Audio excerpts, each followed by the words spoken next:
How to install a kill switch on a weed eater. Weed eaters, also referred to as weed trimmers or string trimmers, come equipped with a kill switch.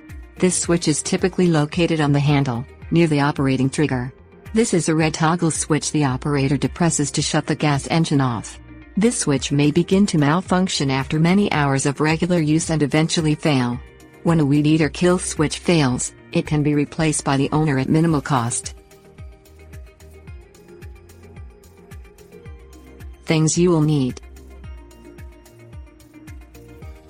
screwdriver or hex wrench, ratchet, sockets, pliers, replacement kill switch. Let the weed eater cool down before attempting to replace the kill switch.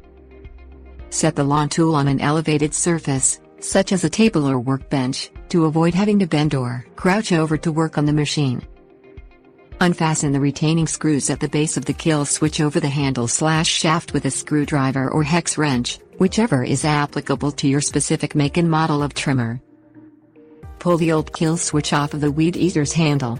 You will see wires running from the underside of the kill switch down through the shaft or handle to the engine. Locate the wires that supply power to the kill switch on the engine. You may have to remove the spark plug with a ratchet and socket to access the kill switch wires. Unplug the kill switch wires by hand or use a pair of pliers. Pull the kill switch wires out through the shaft and discard it. Feed the wires of the new kill switch into the shaft and out to the engine.